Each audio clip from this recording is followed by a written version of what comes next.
Yeah, I mean, there are some instances where category means like a box to put things in. I think Whitehead's imagining categories more as like the ways that things function.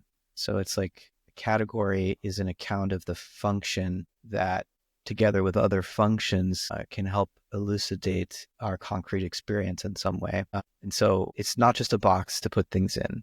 It's more like a hammer to hammer nails. Would you say categorical principle?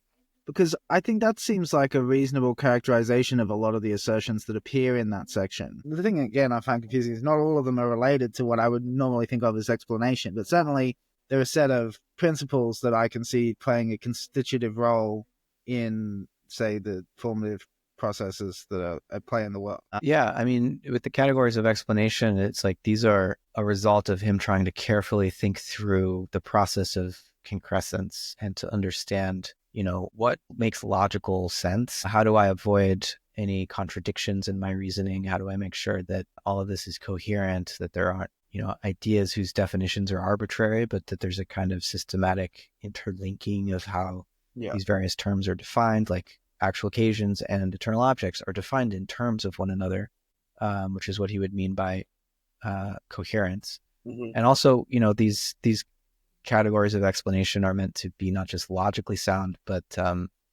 empirically adequate. And so there are like 27 of them or something.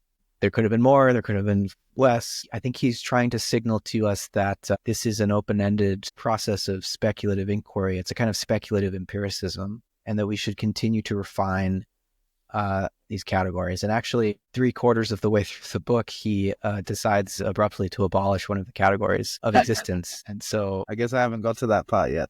yeah, he just subsumes it into he realizes it's a special case of a more general category. And so, he's exemplifying his method in doing that halfway, 3/4 of the way through the book, so that if he's not even taking his system as finished, of course, yeah, nor should we. I mean, it seems like, due to the nature of what he's proposing, it doesn't lend itself to the sense of a finished system, because what it proposes is a world that is always transcending whatever representational, is always growing, is always adding to itself, becoming novel, and it's hard to see how you could have a complete representational theory of what that's going to look like, when the whole principle is that it's always becoming something more and something new. Yeah, no, that's exactly right. The philosophy should be as open and creative as the universe.